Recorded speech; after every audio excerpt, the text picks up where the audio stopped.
You're listening to Talking to Teens, where we speak with leading experts from a variety of disciplines about the art and science of parenting teenagers.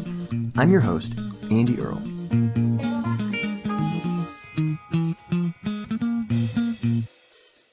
We're here today with Brandon Mull, the author of 15 New York Times bestselling books. He is a #1 New York Times bestselling author. His books have been translated into over 30 languages.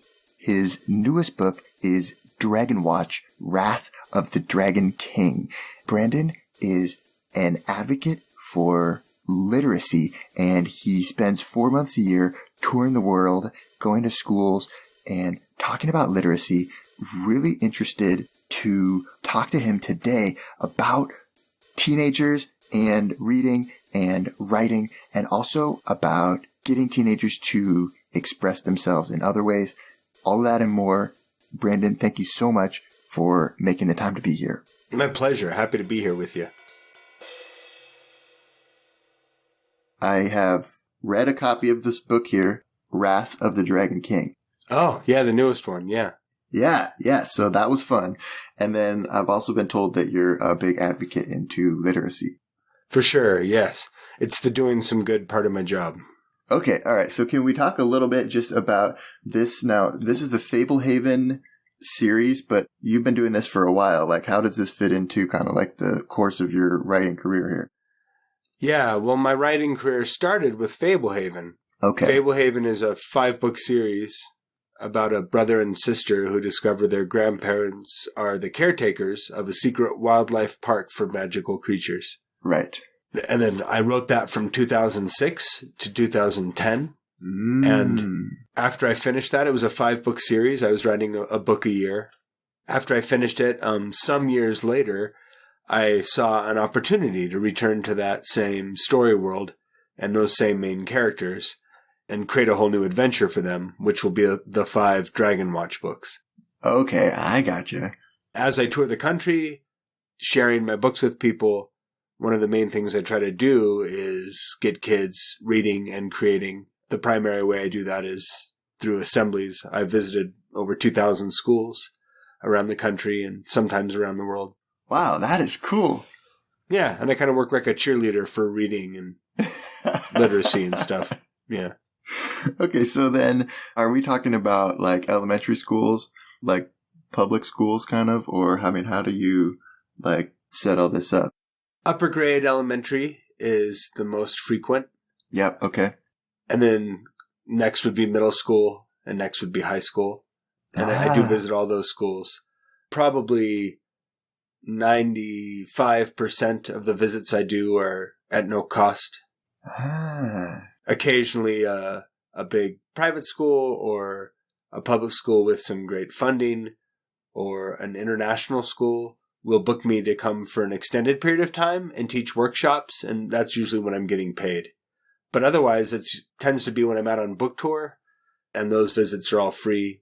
And I've been touring for my books for the past 13 years or so, probably averaging about 4 months a year on tour, which is way more than most authors. It's an uncommon amount of school visits I've done. Wow, that's really cool though. And so I would be interested in a few things, like what you've noticed kind of the differences are. I mean, you must kind of change your presentation when you go to high schools versus going to middle schools versus going to elementary schools. So I wonder like what you focus on and what have you found are kind of like things that kind of resonate with teenagers about literacy. Yeah, that's a great question. I talk about the same principles no matter where I go, but it's all about how I talk about those principles that changes, right? When I'm talking to an older audience or a younger audience. High school, I try to do a feel that's more like almost like career day, like a window into what it's like being a writer. That's more interesting, I think, to them than me saying like reading's fun or whatever, you know? Yeah. It's something like aspirational.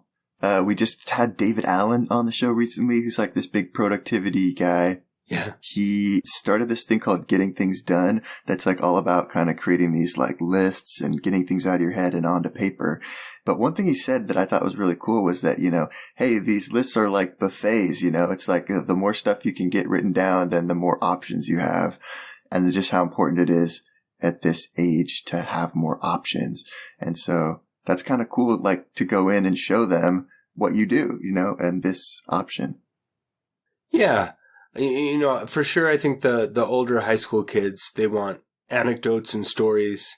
They want you to be very real and very human with them. And as you do that, that tends to make them open up and listen a little more.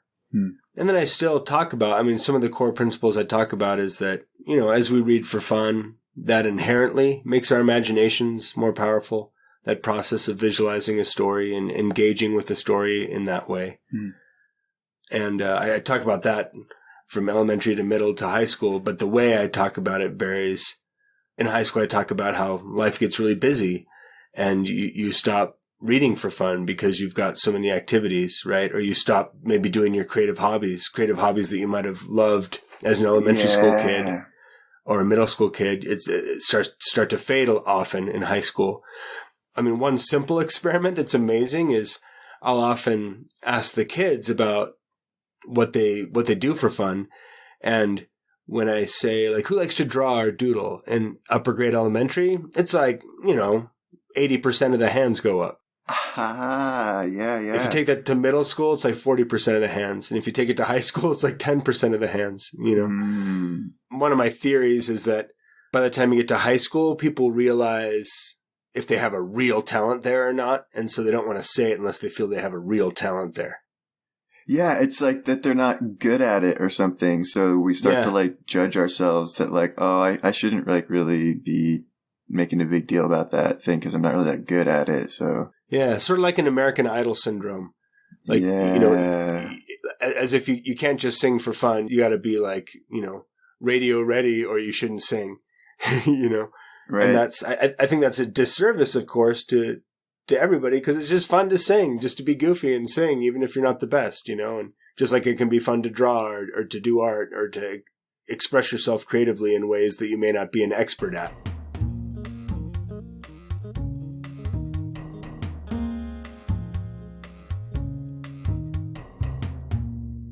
How do we raise kids that are a little more fearless? Because it's hard, right? It's like we don't want them doing like fearless in reckless ways, but creatively, we do want them to take risks, Yes. So how do we encourage them to take the right kind of risks?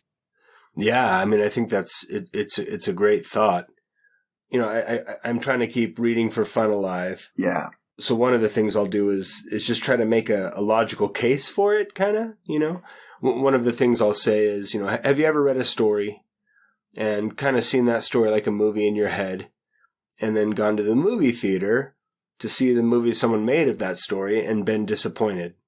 And they will say, almost everybody by the time they're in high school is like, yeah, that's happened to me, Yeah, totally, right. As long as they're literate. As long as they've read at least like 10 books and seen a few movies. Yeah, as long as they've read like something, right?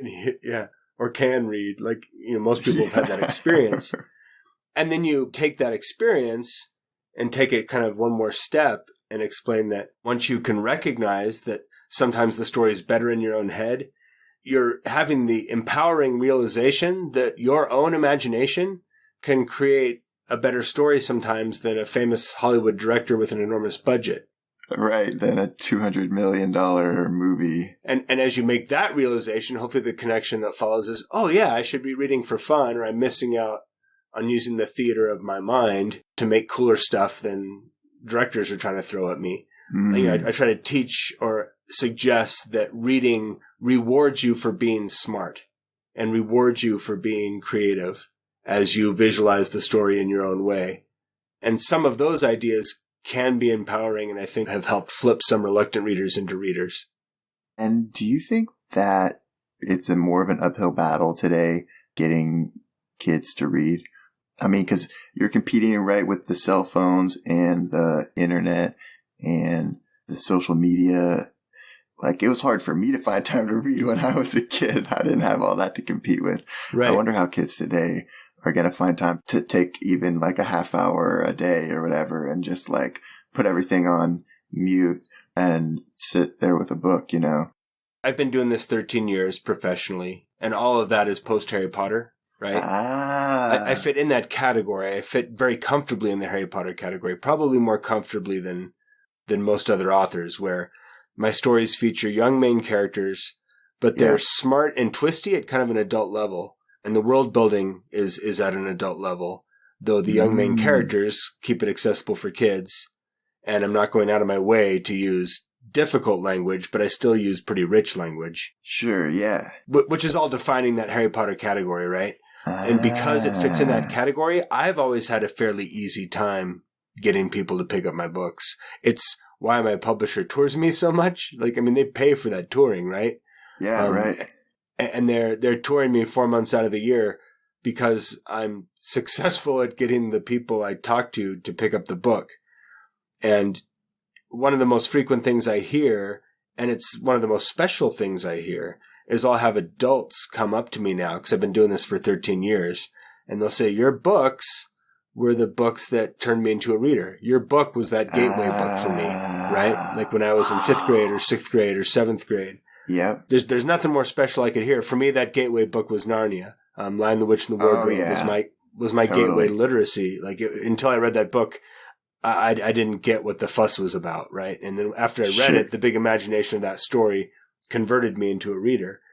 And I've talked to a lot of kids who are now adults as well who say my books did that for them. And I think a big part of why is the presentation that I bring, where I make the case for reading.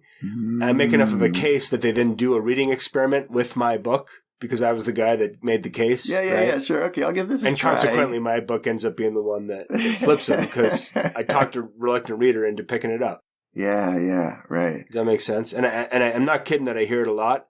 And I'm not kidding that it matters to me every time. Like, it makes me really, really happy. It feels like something useful has been accomplished. Yeah, something about a series is good for that too, because you can really get into it and read one and then the next and the next and then the next. And then by the time you get through with that series, you're like, well, hey man, I've been reading now for the past 3 months and every day, and kind of sneaks up on you a little bit if it's really compelling.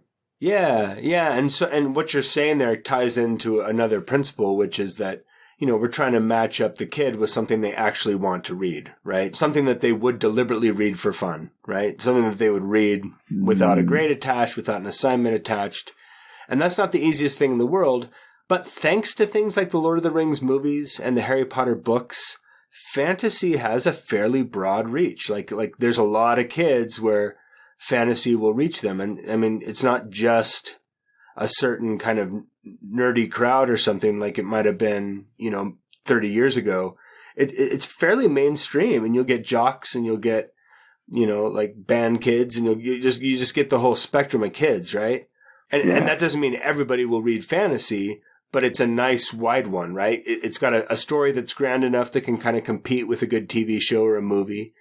Especially when you're a younger kid, it's got a story where a young main character is doing amazing things that are, outsmarting adults and stuff. Right. And that's how every 6th grader wants to see themselves, And then there's some kids that, the key will be maybe a book about sports, or there's some kids where the key will be a romance, or there's some, there's other, it's not that fantasy is a cure-all, but fantasy does reach broad. I mean, I make a living at this because it reaches broad, Yeah, and it's kind of perfect for young readers because, like you say, it's like you can have the hero who is younger but is equally as powerful because of like some sort of magical abilities that they have, and they just like often are using their ingenuity or their smarts to kind of get through like situations with much larger creatures than them. So yeah, it kind of like has all of that David and Goliath stuff going on.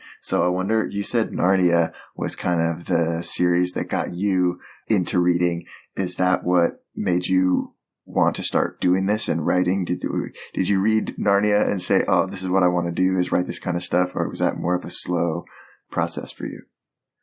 It was a little bit of a slower process. My journey looked like this. As a little guy, I love to live in my head. I love to make up stories. Yeah. My parents would peek into my bedroom and they'd catch me like walking around the room and like throwing punches in the air and like just having battles, 5 years old, 6 years old. And when they would catch me doing that, I would just be so embarrassed, right? Like I'd just be like, oh no, go away, go away. I'd say, I'm playing my games, go away, right? Huh. Because I knew it looked dumb, but in my head, it was super fun. Yeah. I was just in the middle of an epic thing and then like... Yeah. But I can't have you looking at me because I know it looks foolish, but yeah. But yeah, if you leave me be, I'm having a great time. I don't really need anything else. Yeah. And that wasn't the only thing I did, but I did do it pretty frequently. Like I had this pretty rich inner life. And in some ways, I think at school, it even made me kind of a weird kid, right? Because I had a lot going on in my head, right? Right. Oh, yeah, totally. And you've got your parents trying to get you to read. And for a while, they had a hard time with that. And I wasn't the best student. But when I read Narnia, the big imagination of that story, like dovetailed with the way my brain liked to make up stories and daydream anyway. And so that just upped the amount of daydreaming I did, and it directed it toward fantasy. And so I became a fantasy daydreamer after reading Narnia, but I still didn't know I was going to write books. I was just doing this because it was fun in my head, right? I see. Okay. As I matured, the stories in my head got cooler, and it reached a point where I was like, wait a minute, the stuff in my head is better than some of the movies I see and better than some of the books I read. So I want to share this with people. Yeah. And so I started trying to write it down, and then that was so frustrating because it was really cool in my head and just terrible when I wrote it down, right? Like everything I wrote down just looked embarrassing. Yeah, it's like a lot harder than it looks, huh? Yeah, and so I learned, okay, there's a craft to this. Yeah, exactly. I need to learn how to take what I see in my mind and share it with other people. One author gave me a beautiful metaphor that I'll be forever grateful for, where he said, when the story's in your head, it's like this beautiful flock of butterflies. And then when you write it down, it's sort of like you have to kill that butterfly and pin it and preserve it so that you can share it, right? When you write the story down, you make it much more finite, much more concrete. Yeah, you limited it, right? You reduce it to specific words, right? Totally, yeah. But if you can reduce it into the right words and encode it correctly, it can then come to life in someone else's head. They can decode it and the butterflies are flying again. Does that make sense? Yeah, right. I mean, that's getting metaphorical about it, but it's a fairly good way to say it. And so what I learned through my teenage years, my young adulthood was, okay, well, if I want to really succeed at this, I need to learn how the best people encode their stories, right? I need to learn how to use details and scene building to communicate a story in a way a reader can appreciate, where I can, with verbal impressionism, paint on somebody's mind. And so I paid attention to how my favorite authors built their scenes. I practiced writing my own scenes, and I gradually got better at it. Sure. And by the time I was kind of through college, I was determined in my heart to try to succeed at writing, even though I'd majored in public relations with an English minor. Well, hey, now here you are doing 4 months a year of public relations for your books. Yeah, it's funny. I mean, for sure, with a writing gig, with a writing job, you wear a marketing hat sometimes. And I worked in entertainment marketing for about 5 years after college to pay my bills, right? And wrote my books on the side. And around age 30, I was able to turn writing into my day job. That is really cool. Okay, so if people, they listen to this podcast and they're like, hey, wow, this guy sounds great, but man, 15 New York Times bestsellers, where do I even get started? Where should they go to find out more about you and what you do? Yeah, if you haven't tried my books before, I mean, good places to start are Fablehaven Book 1. I have a series called 5 Kingdoms. Book 1 of that's a good one. Or you could start with Dragon Watch Book 1. If you're looking for a teen who's really into fantasy that wants like a meatier, more epic fantasy, my Beyonders series would be the right one for that teen. If you want a little younger and lighter, it would be my Candy Shop War book or my Spirit Animals book I did with Scholastic. And you can find information about all those books at brandonmull.com. Awesome. We're here with Brandon Mull talking about literacy, creativity, and expressing yourself. And we're not done yet. Here's a look at what's coming up in the second half of the show. story is such a beautiful way to bond with children or to bond with family. As you read fiction together, it gives you context to speak about real world issues, but from the safe distance of talking about a story. I could create a world that's been made devoid of heroes and watch some young characters try to become heroes in a world that's given up on heroes. And it lets me look at what I think are important real world issues, but from a safe distance.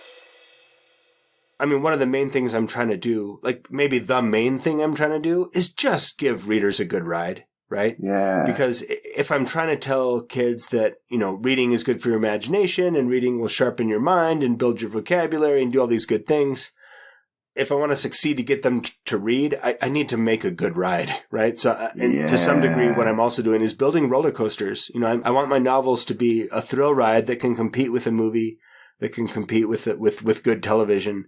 And if I don't do that, it doesn't matter how logical my reasoning is. Like they won't read it because it's not fun. There's some weight on me to deliver a really good book, right? Because I'm kind of saying, like, here's your proof that reading can be fun. The pressure and if it's is not on. fun, Yeah. like I'm doing a disservice to everyone. You write these books, you are just alone in a room making up a story. You know what I mean? Like it is just you. And your only compass is what you think is cool or brave or interesting or funny. And you're trying to, build those things into a story and then hope that there'll be like-minded people who go, yeah, that was brave and interesting and kind of sad and kind of funny and bittersweet or whatever you're trying to do, right? Right. Want to hear the full interview? Sign up for a subscription today. You get unlimited access to all the interviews I've conducted. It's completely affordable, and your subscription helps support the work we do here at Talking to Teens. Thanks for listening. I'll see you next time.